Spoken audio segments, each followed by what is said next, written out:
What's going on, everybody? Hey, what's up, everyone? Welcome to this month's workshop. We are talking about building new construction, building a BA mansion so that you can take care of seniors, you can help out your community, and you can make really, really good money. So we're excited to have you here. We just finished our mansions. I'll be showing you what those look like. Some of you guys came out to our ribbon cutting. It was last week. We had literally had like 300 plus people there. It was massive. We have 2 of our mansions done. We're building out our neighborhood, 8 acres, 4 10,000 square foot mansions. So 2 of those are done. We'll come back in a couple years, build out 2 more of those. And again, we're in Georgetown, Texas. We'll have a total of 80 beds here that Laura and myself run. I pretty much build them. She runs them with our amazing team. And what our niche is assisted living and memory care. We really focus on end of life and people with dementia, and it's really kind of the last couple years of life, and it's a very huge problem to solve, and because of that, we charge a higher price for those services, and we're able to make amazing money, $40,000+ a month per mansion per month, right? And Laura and I have been at a place now for several years, probably 4 years maybe, where we barely work in our business, and it's not by accident. We put a lot of systems in place. We have probably the best team possible. And that's really why we have this time freedom. But this is what we're talking about tonight, right? We really come on here every single month and just share step by step how to go through different things. You know, next month we're talking about raising money. Tonight we are talking about building new construction, because I think that is the best way to go to have the most amazing product and to, you know, ultimately make the most profit and help the most people. You have something that is purpose built. So before we get started, I wanted to mention, if you have any questions, please put that in on the chat. You have to be a subscriber to chat. So subscribe real quick to the channel, and then if you have any questions whatsoever, please drop them in on the chat. I will be answering some of those live, but then majority of the questions we'll save until the end, and we will answer probably every single question you guys have. So again, no question is a dumb question. I always say that. I know you probably are thinking it's a dumb question, but I'm sure 5 to 10 people have that same question. So please ask it, drop it in the chat, and we will get to those at the end. Absolutely. So I want to show you some of the photos, right, of our mansion here. And there is a couple opportunities for people to come visit. If you did not come and you've seen our mansions, we just had a public gathering last week for the ribbon cutting. This is about a week ago, right? We can put in the sod today. So it's pretty much everything is fully done. And so a couple opportunities coming up for you if you wanted to come see the mansions in person. Right now they're fully built, but the grandmas are not brought in yet. We are getting our license and stuff put together now.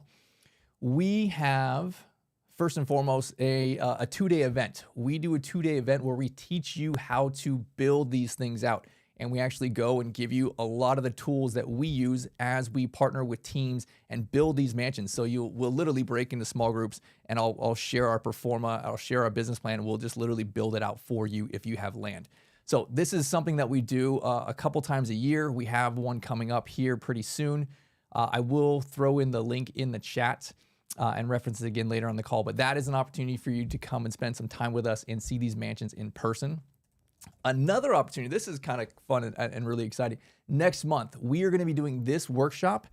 We're doing raising money from investors. We're going to be doing it live here in the mansions. And you see a picture of our library here. I think I'm going to be sitting right here in this room.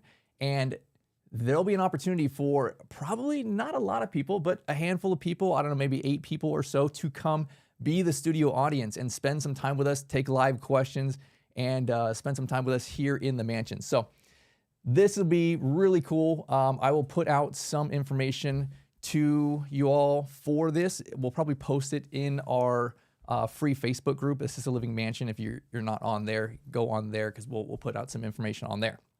So that is a little of the kind of setting the stage announcements there with our mansions. And let's talk about it tonight. How do you get to build your mansion or something similar to what we have, right? And I think the process is very similar if you're going to be building new construction or you're going to do a big remodel, home conversion kind of thing. So if you're interested in either of those things, we'll kind of talk through that tonight. And I would say that Realistically, I've done a big remodel and home conversion on Mesa, and now we've done our mansion's new construction. And by far, I think the best product that you get is building new construction. You can charge the most money. You can have the purpose-built building. You get to have the staffing built out exactly the way you want, because you have all the different rooms, the right size for, two-person transfer, and the right size showers, the right size dining room. It'll help you from a staffing perspective. And there are a lot of shortfalls that we have, honestly, at Mesa. We did a big renovation, home conversion. It is a gorgeous building, but there are definitely shortfalls with, space as we are trying to pass 2 wheelchairs, as we are trying to get people out of the dining room area to toilet, because it just wasn't purpose built. It's a gorgeous product, but you know what? If you want a perfect product, this is what it is. And for us to build this, it took roughly about a year. And this is about a $10 million project. And so we'll talk through some of these things. You don't have to have as big of a project. We have teams that are probably on the smaller side, about $3 million projects. And that's the real estate side and all of the working capital and interest reserves and all of that kind of stuff. And we'll talk a little bit later about funding for these kind of things. But I would say that first and foremost, like the most important part about new construction is all the prep work. When you are going through and going to build something like this, it's a lot of time and it's a lot of effort up front. And that's what we're really going to cover tonight, is what are those steps before you actually break ground? Because that's honestly the hardest part. When you are building new construction, it's just step 1 through 20, and it kind of goes pretty seamlessly, right? It just goes like underground utilities and then slab, and then they put the sticks up and then all the MVP stuff, and then it just goes boom, boom, boom, boom, boom. As opposed to if you're doing a remodel and you have to like demo and open up sheetrock and find out what's behind the walls and then re-engineer stuff. It's like a puzzle that you don't know what's going to happen next. New construction is not. It's super predictable. And especially when you have a great builder and everything, it just flies through the whole project. The more unpredictable part is trying to figure out, how do I build this thing? Working with the architect and the engineers and the city planning permits and all of that kind of stuff. So I think honestly, that's the most challenging part. So I'm going to spend tonight talking about that. What are the realistic steps that it takes to get together all of your stuff in order to do this? And then how do we even start before that, right? Like what kind of land do we look for if we're going to start with these things? So I'll share a lot from my own and Laura's personal experience doing this. What does it look like to build out these mansions? And we'll kind of just roll through it in kind of a sequential order. So as you're going through here tonight, feel free, as Laura already said, throw in your comments in the chat. Anything that is not answered, I will hit it at the end. And we'll kind of just kick off and break into this here. So first things first is looking for vacant land. What do you do here, right? I would say really there's the 3 options that I am showing here. So first and foremost, I think the most easy way to go is looking for vacant land. This is land that is just raw land, right? You see the photo in the background there. That was the land that we bought. It was 7.6 acres. There might have been corn on it or something before at some point, right? Like it was just a bunch of weeds. It was like 4-foot high weeds, and it was flat, and it was like, man, I can do anything I want with this land. And so you can look for land. I think 1 acre is kind of a minimum for what you should look for if you're going to build a deal similar to us. You can for sure squeeze it in on, 0.7 acres, something like that, but you're not going to look like a mansion like what we have, right? You're going to have squeezing all the parking right in front. You're going to have the red curb, and it's just going to look like another small box, right? Small box are those 16-bed facilities that they're just big facilities that are small, right? It's a small box. Well, we build as mansions, right? We build something spectacular and special and amazing. And to do that, you need more space because it's going to be sprawling and really it can be something special.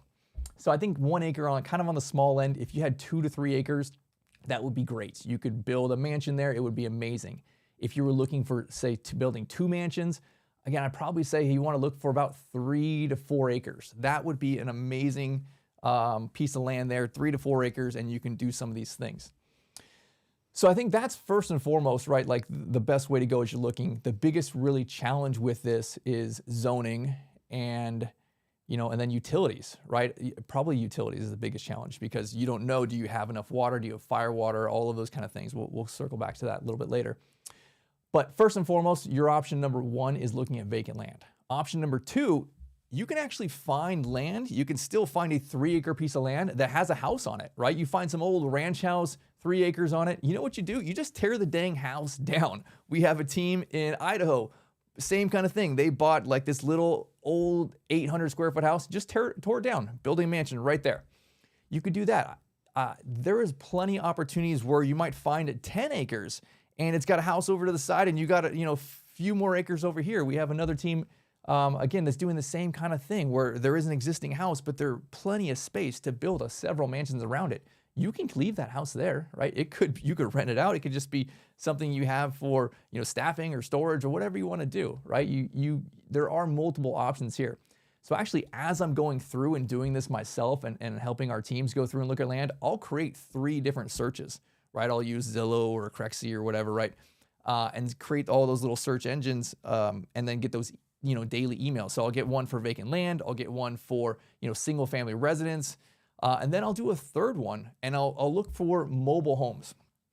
And mobile homes, I love looking at this because I can just haul those things right out of here, right? I can sell those things. I could demo them. I could just move it off to the side of the property. It could be storage for me.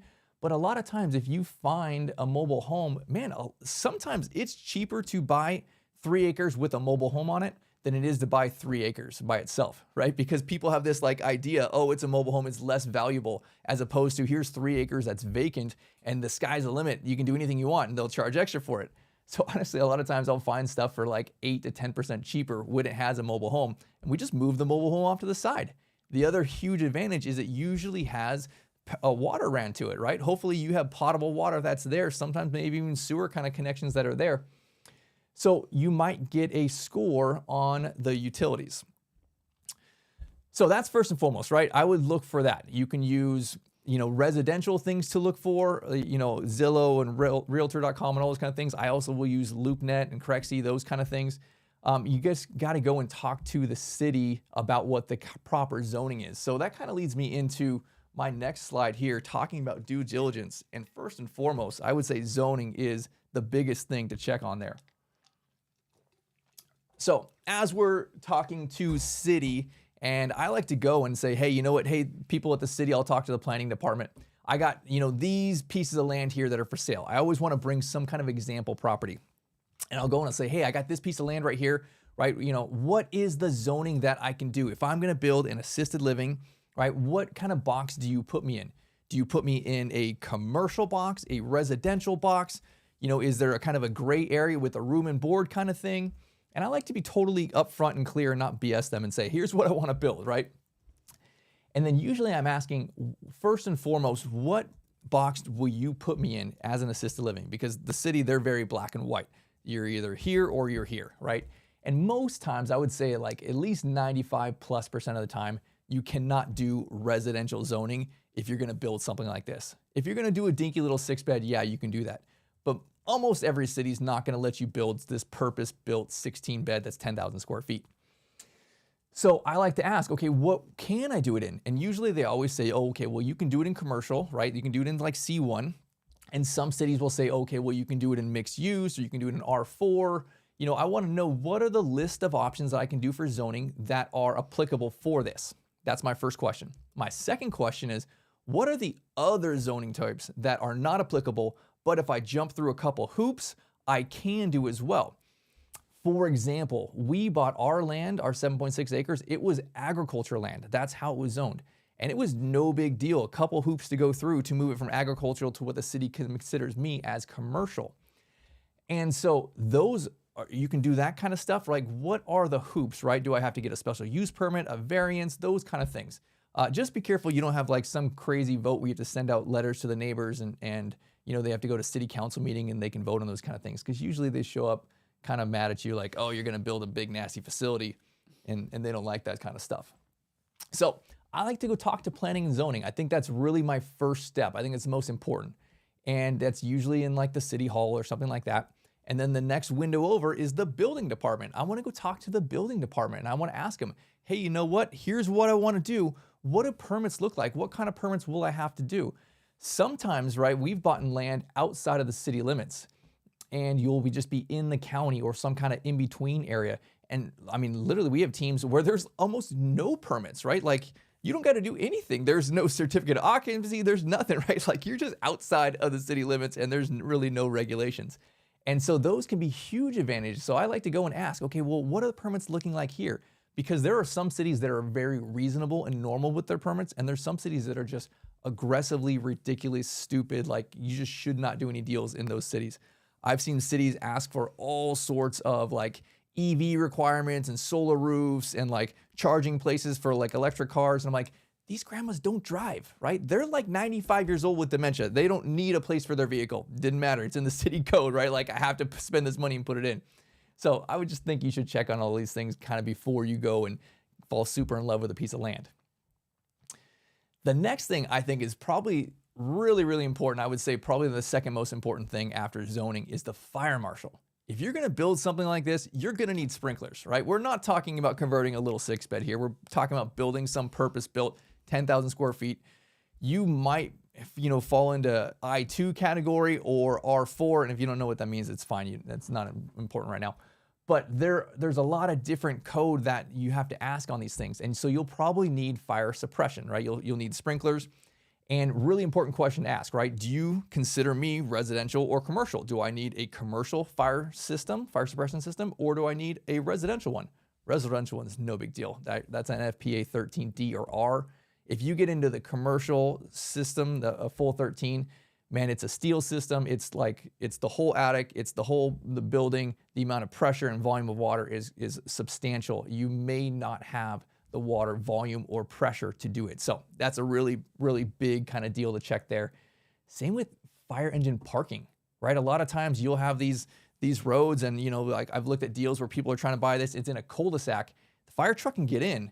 They're not going to get out of that cul-de-sac, right? So a lot of times they just will not give you a permit. So there are a lot of questions to ask. And speaking of that, I have like so many different questions, everything that we ask. I created a free course. It's on our website there, assistedlivingmansion.com, and you can go through. It literally has all of my due diligence stuff. You can actually download the checklist that we go and we ask the city as we're going through this kind of stuff. So I'd for sure hit that. Utilities are another massive, massive thing, right? As you're going through and looking at this stuff, first and foremost, I would say water, right? Water is the most important thing. Most times you can get potable water there, but fire water to put out a fire, if that's the case, or a fire hydrant, we bought land with no fire hydrants, right? They didn't have potable water, right? We dropped a well, and that was relatively no big deal for, potable water for our mansions. But for fire water, it was probably $300,000+ in other things, as we had to take that water. We have 75,000 gallon tank that's just sitting there full of water in case our buildings catch on fire. And then from there, it has this massive pump. This pump pushes out 1,600 gallons per minute, right? That pushes that into our own private fire hydrants. We have 4 private fire hydrants that we had to install all the underground for that big old 6-inch pipe going all across our whole neighborhood there. So much money we dropped into these things, right? At least on the front side, I knew to ask these questions. I didn't know it was going to be nearly as expensive as it was. But man, a lot of times these are deal killers, right? Like your numbers will not pencil if you looked at these things. So utilities are super important. You can do septic. Septic sometimes is a deal killer. We have septic on our buildings, and man, we need a lot of space for those things. Our drip fields are like 13,000 square feet per mansion on the drip fields. And so a lot of times that's just not enough space, and it really goes back to your local jurisdiction of what they're asking for on these kind of things. So I just want to kind of stress the importance of due diligence.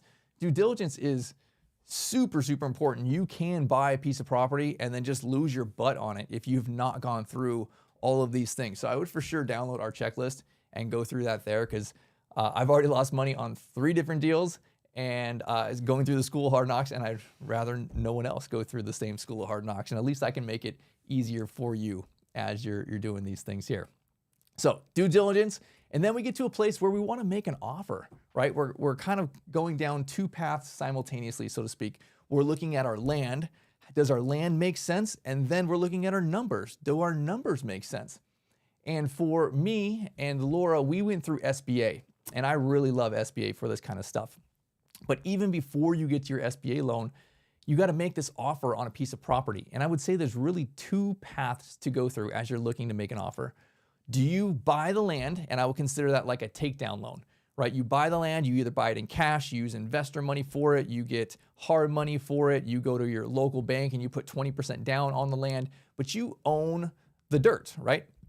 And that gives you the time to go through planning, architectural permits, all of those things. And those things are not quick and they're not easy, right? So you need time to be able to do that. That's option one, right? You buy that land, and I'll say that's a takedown loan. Option two is you don't buy the land. What you do is you ask the seller for a long escrow period. You might say, hey, I need 120 days, I need 180 days. If you're looking at like a house in a neighborhood, that is not common, right? They're gonna look at you and be like, no, heck no, right? But if you're talking about vacant land, it's been, sitting on the market for a long time, that's actually a lot more common. It's not that huge of an ask. They've probably been in escrow 2 or 3 times already on this piece of land, and they just understand this is what it takes. The city has all these ridiculous hoops you gotta jump through. It takes months to figure out if you can do these kind of deals. So that is really what it looks like there, right? And a lot of times you can ask for, say, 3, 4, 5 months, and then you just have to go back and ask for an extension later, right? But you can ask for a long escrow period if you get a seller who is receptive to this. And then what you do is you get all your ducks in a row, and that'll be the following steps we're gonna go through.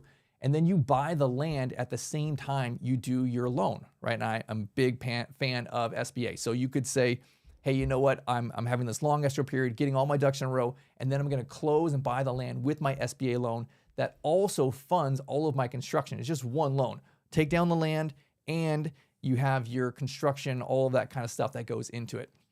So you can do either or of these things. And I would say the other component to this, if you're raising money, and Laura and I did, we raised money on this.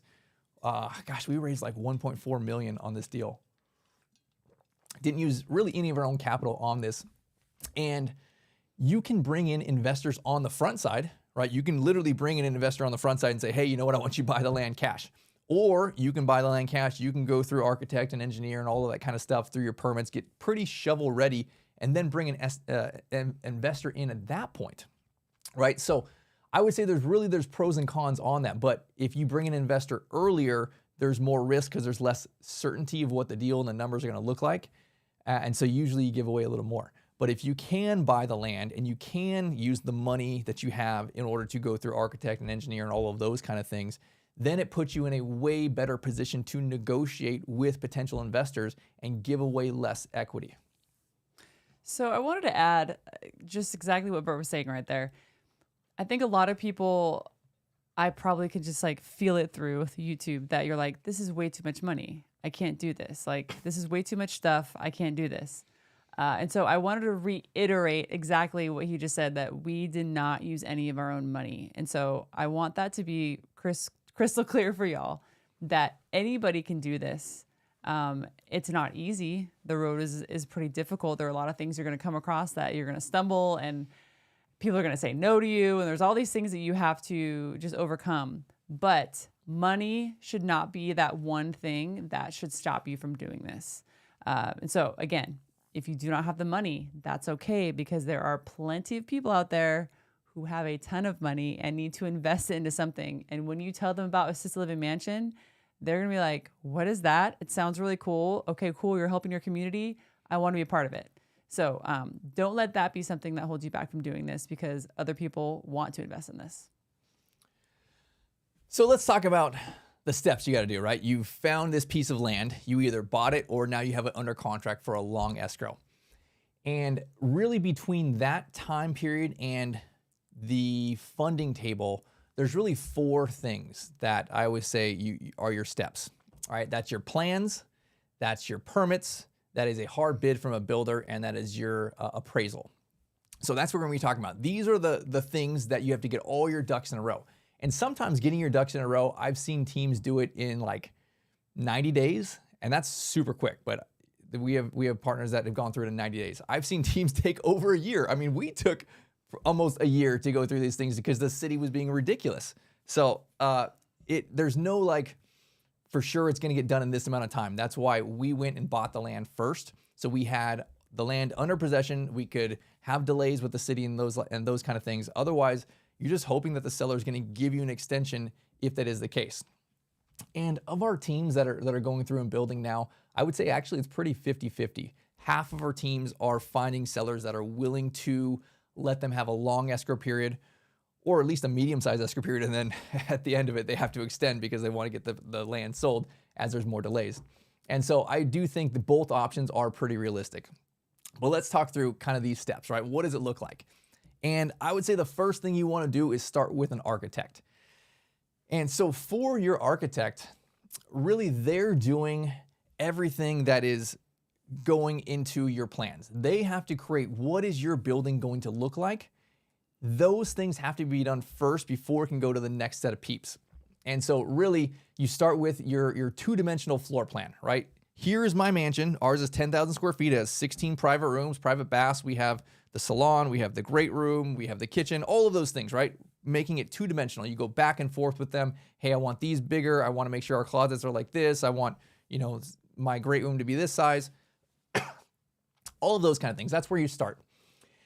And then from there, then they make this two-dimensional thing. They make it three-dimensional, right? And then they start talking about, okay, where the windows go, how high are the windows? Let's see the doors. Let's see the elevations. Let's talk about roof pitch, all of those kind of things, right? They'll build this out in very great detail.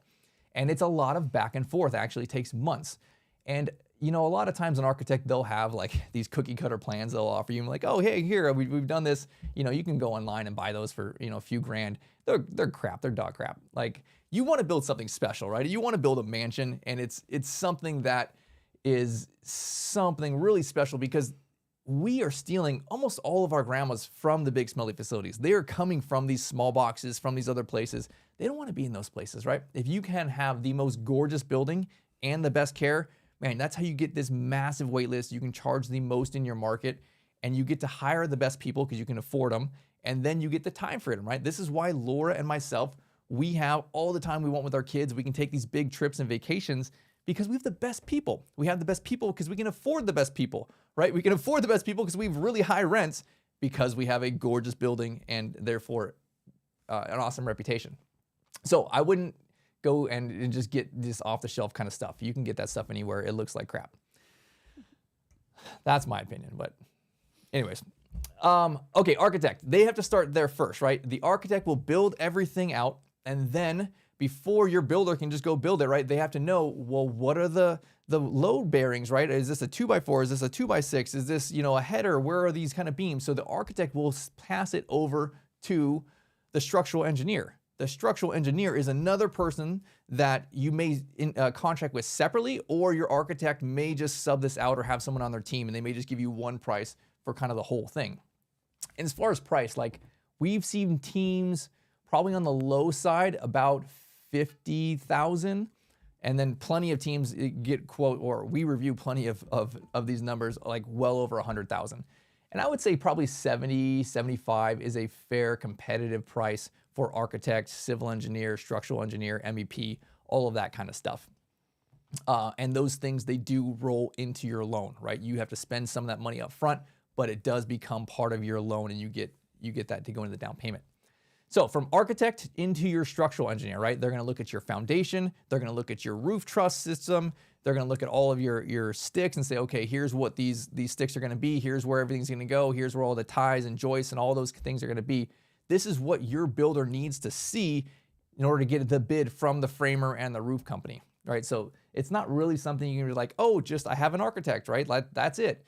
You may just be paying an architect, but he's going and he's getting these other engineering things done as well. So it goes from structural engineer, then to your MEP engineer. So MEP is mechanical, electrical, and plumbing.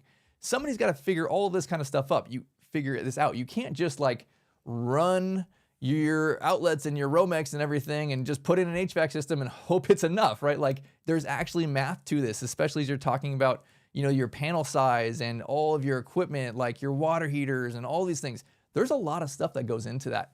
And that is what the MEP job, your engineer does.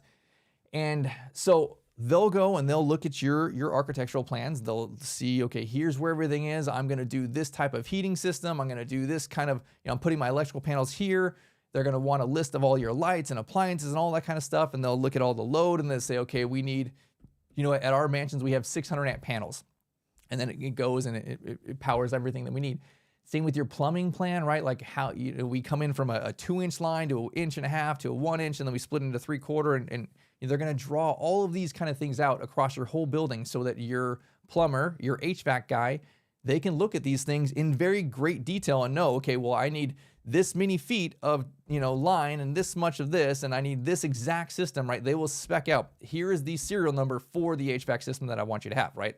This is all the things in detail, your lights, your chandeliers, everything. There's a lot of time and effort that goes into the MEP stuff because you need to be specific on these things. What are you going to have?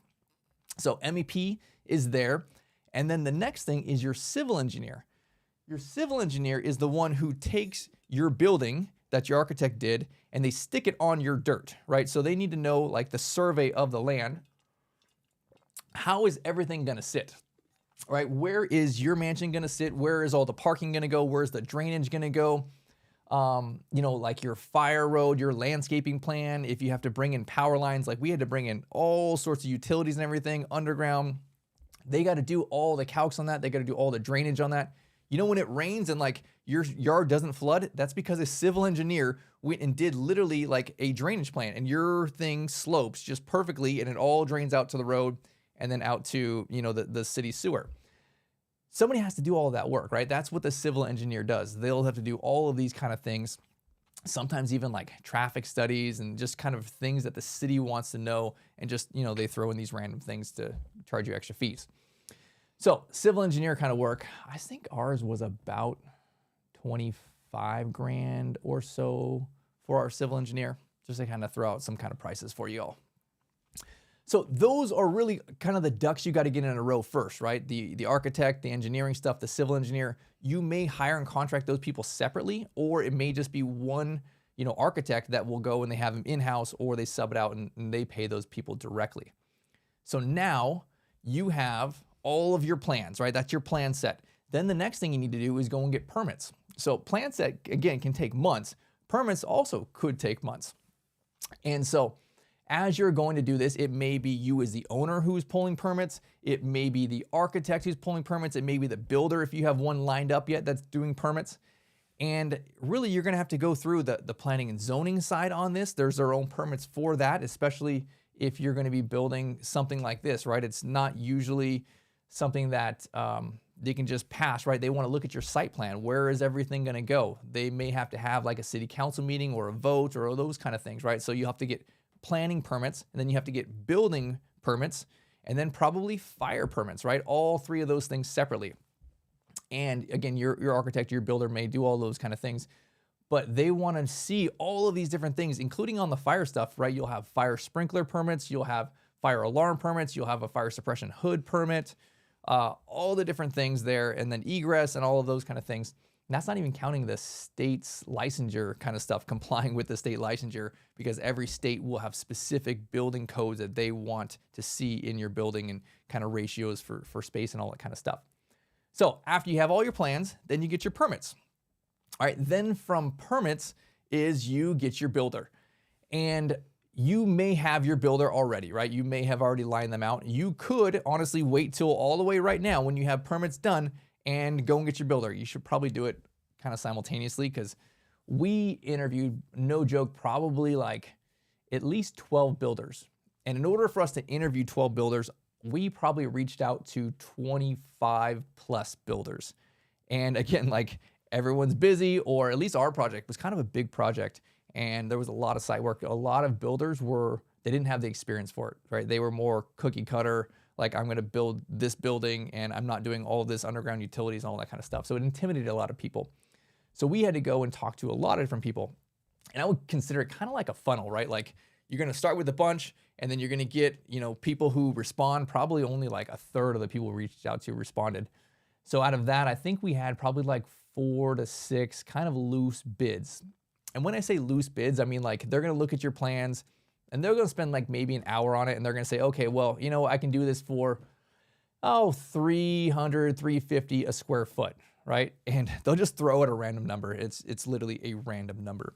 And all the times I'll talk to a lot of our teams, and they'll give me this, initial high number. I'm like, that's just a fake number, right? Like it takes probably, I don't know, like several weeks or a month of hard work going through that whole plan set and getting 2 to 3 bids from each of, like, say 20 different subs, right? You need a plumbing sub, an electrical sub, you need an HVAC sub, you need a sheetrock, a painter, all of these kind of subs. You got to scrub through, look at all these plans. You got to call back and forth, so many questions.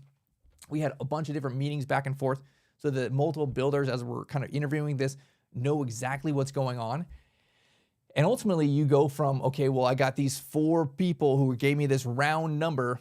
I want to go from this 4 people round number down to, say, 2 people that give me an actual hard itemized bid. And I want to literally see sub by sub by sub by sub. Here is every single number exactly. Like, I don't want to see, hey, this is $300 a square foot. That's a BS number. I want to see my HVAC. I spent $127,000 on my HVAC, right? My framing was $308,000. These are hard, specific numbers directly from the sub. That's really what I want to get to. And that's a lot of work for your builder. So really, as you're going through this funnel of searching for builders here, you want to get down to, say, 2 or 3 builders that you're really vibing with. You've already talked to them, you checked their experience. You know that, hopefully you can make this work with one of these guys that you really like them, and then from there, you just get that number. And I don't really want to see the bottom number, right? The bottom number is very important, but really I want to see what are the 20, 25 numbers that add up to that bottom number. And then you go and you start value engineering, right? It's, hey, you know what? A lot of these bids look good, but if you're getting bids from 3 different builders and they're itemized, and man, I saw numbers from, like I said, our HVAC was $127,000. I saw numbers of $350,000, $270,000, stuff like that, right? And that's a whole different kind of conversation on subbing it out and why you get crazy high numbers. But I saw it on a lot of the MEP stuff, the mechanical, the electrical, and plumbing. The HVAC I got prices crazy high. Same with the plumbing. Most of the other stuff kind of stays in line, but there's a whole separate conversation we can have on why you get gouged on the MEP stuff. It's because they're subbing it out and they're just middlemaning it, and you'll have middlemans on top of middlemans on top of middlemans on these things.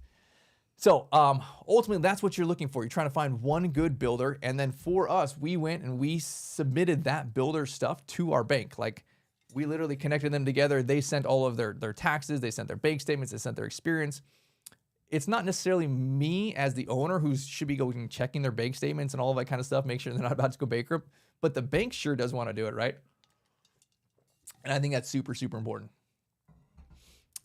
So that kind of leads me up to the bank here, right? You are getting to a place where you want to be shovel ready.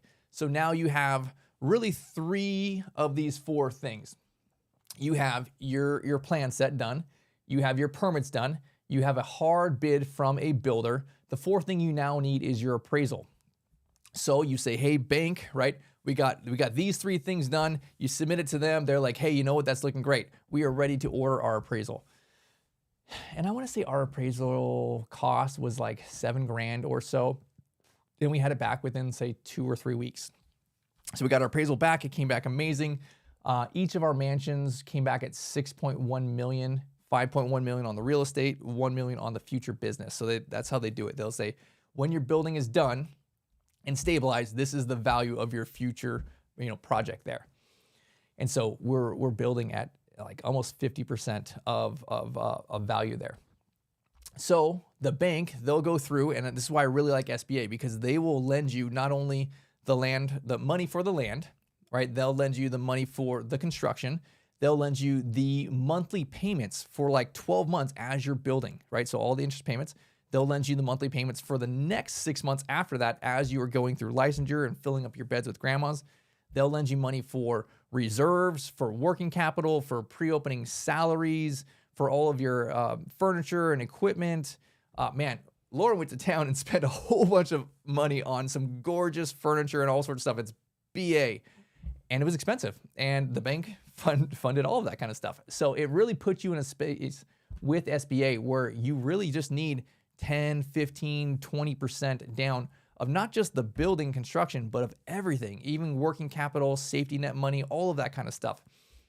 And so with SBA, it makes these deals so much more achievable.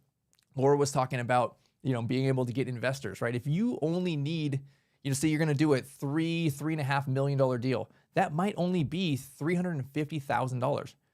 Pretty much a ton of people have $350,000 just sitting there in the bank doing nothing, right? Like, there's a lot of people that everyone knows that can raise this money. And if you're going to go and say, hey, I'm going to build this awesome mansion, I'm going to take care of people. It's, $8, $9, $10,000 a month is the market rate for these kind of things. We can make, $40,000+ a month. And there's an amazing opportunity to do these things.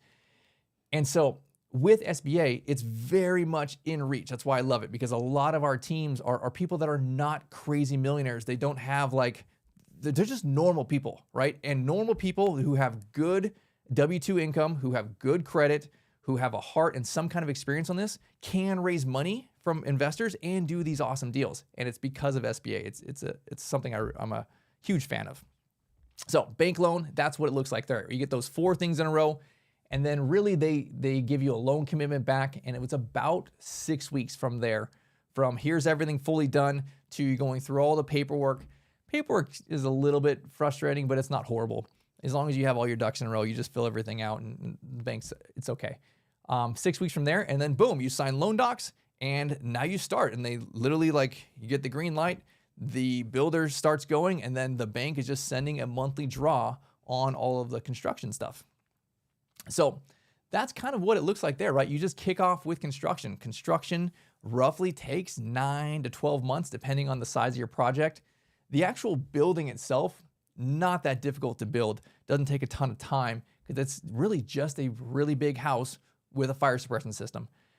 It's all the site work, right? It's the grading, and it's the utilities. If you don't have much of that stuff, it's no big deal. You can blow through these kind of stuff.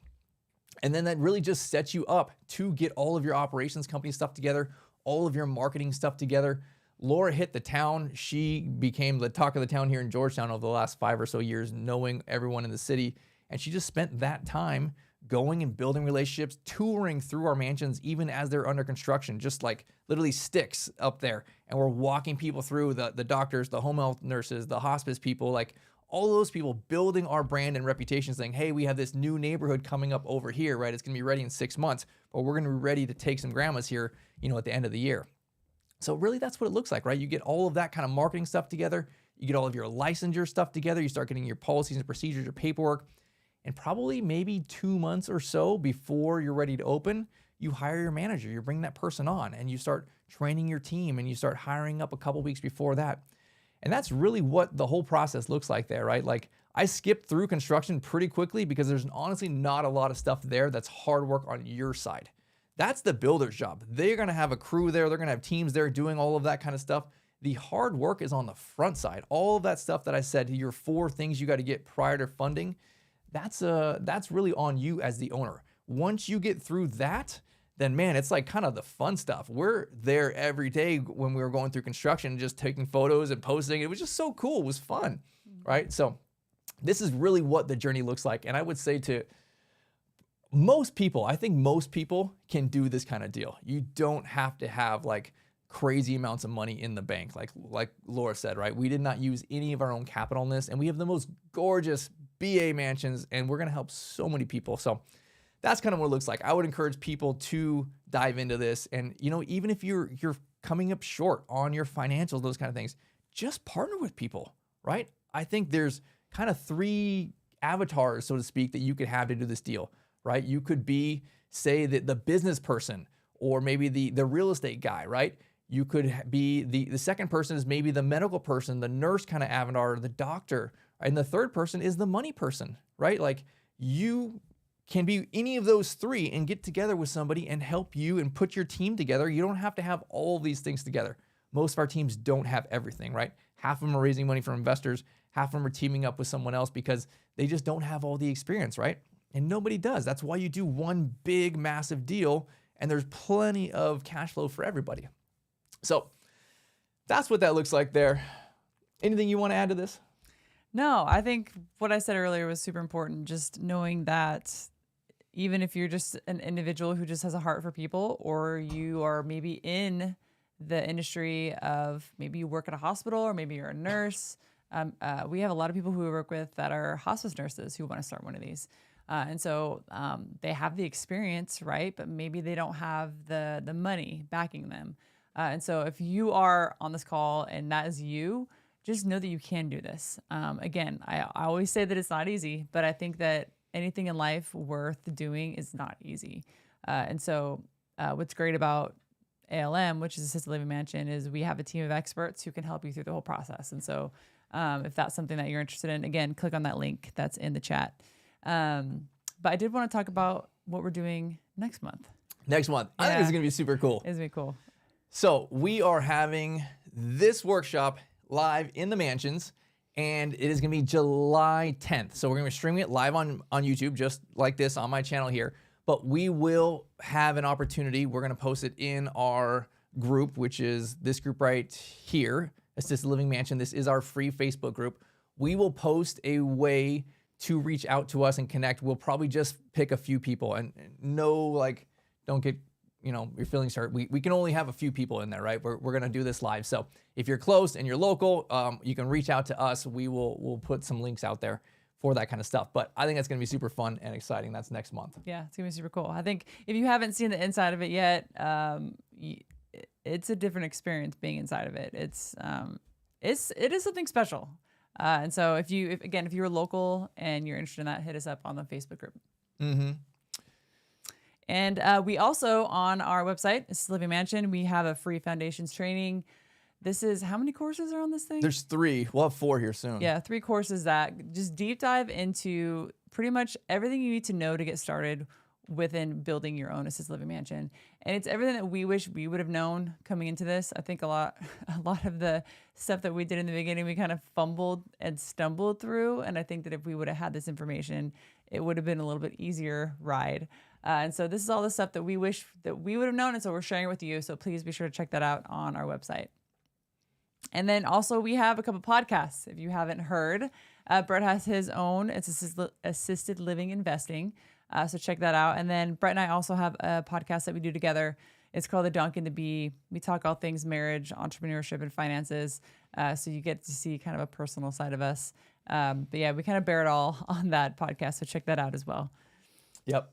So that is wrapping up for this evening. Yes. Is there any questions you want to hit? Yeah. So let's see.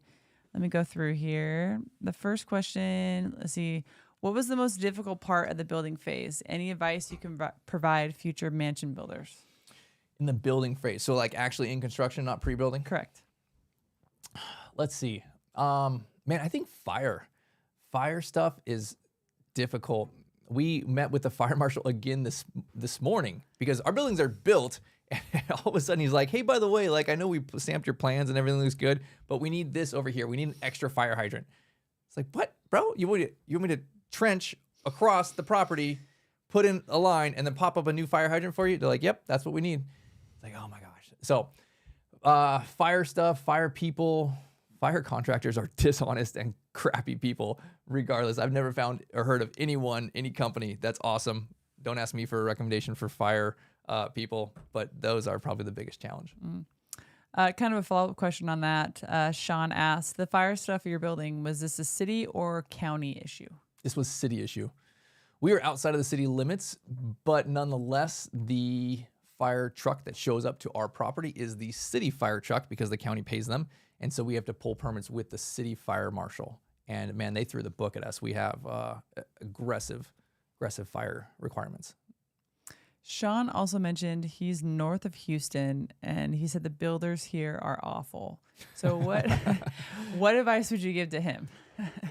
Man, you know what? Read through your builder's contract with a fine-tooth comb. Get an outside company to review it for you. Man, if I would put time delays on there. If they are not sending guys appropriately in the amount of time, if they're not hitting their deadlines, there should be some kind of financial pain point to them. They essentially need to cover some of those costs if they're not hitting their milestones. You can do carrot and stick if you want, but I would at least do stick where there's consequences for that. Find a company to come and walk it with you every single month, review all the change orders, all of that kind of stuff. Get an architect who's going to show up and fight for you. I think that's a really important one. Who is going to as far as your architectural team, not just give you the plans and help you get permits and then like wash your hands and be done. Like contractors are trying to screw you. I just want to put it out there. It is in the company culture, like whoever it is in the culture of construction, to try and change order you and put things in there that are intentionally vague so they can come back and change order you later. So you need somebody on your plan team to fight for you to say, hey, you know what? No, it's right here in my plan set. It shows it right here in the rendering. It's there. You missed it. You need to fork it up and cover it. Last question that I see. So if you have another question, please drop it in. Let's see. It is, sorry, I have to scroll through. What was your favorite part in building the mansions, and do you have a core favorite memory? Let's see. I guess the first thing that comes to mind is when we had our slab out there and there was no sticks or anything yet. We popped chalk lines to show like, here's where all the rooms are going to be. And just that, like being out there and just seeing it and being able to visualize it for the first time was like, oh man, this is cool. And probably just getting the actual 2x4s, 2x6s up there and just, you know, you got the open sky above you and just kind of using your imagination. There's a lot of really, really fun parts and cool parts, but I think just in the very beginning, it's just like, oh, wow, this is real. This is so exciting. And I think that was impactful for us. Mine was the foundation beam poured. Yeah. I thought that was awesome. It was like, what, 3 a.m. or something? They pour foundation. And I mean, it was how many trucks of concrete that came? Gosh, it was like 100 trucks. It was insane. It was truck after truck every like 5 minutes that would come down. And I mean, it was a lot. It was so many guys there, like 60 guys. Is crazy. Yeah. So I liked that. That was fun. That was cool. Okay. So Sean followed up on this thing. He said, we've already spoke about this, but our issue right now is nobody will bid it, like actually bid it. So for the builder, no one will bid it. Well, I guess first and foremost, just talk to a lot more people. I was gonna say, how many did you talk to? Because if you talked to 3, that's not enough. I mean, what was it, 20, 25 or so we talked to? And majority of them, again, threw out just a fluff number. They didn't really look through Half of them don't even respond. Yeah, that is right? true. People are busy. Contractors are not business people. Their job is to build things. They don't answer emails. They don't answer phone calls. They don't have the time in order to sit down, look at a plan set, put everything together. So you may need to look at a bigger company potentially who has that person, right? They have someone on staff who can go through. It's their job to go through and look at all these kind of things and, you know, start bidding all these kind of things. I would look at bigger companies then. Mm-hmm. You may look at commercial companies versus custom home builders. I would kind of look at things. Our builder does light commercial stuff. Prior to this, we talked to a bunch of custom home builders, and this deal was too big for them. They couldn't do it. So we went into kind of the commercial space. And then, you know, like lighter commercial, like medical buildings, office condos, those kind of things. I would talk to more people, and I would talk to different kind of people if you're not getting the results you like. Mm-hmm. That's all the questions we have. Awesome. Yeah. Well, it's great. Well, thank you all for joining us tonight. Come back again next month and join us on our Facebook group, right? Totally free to join. We're posting updates there. We will take your questions there on the group. So I hope to hear from you guys on that group and then see you all again here next month. We'll see you July 10th. All right. Bye, everybody. Bye, everybody.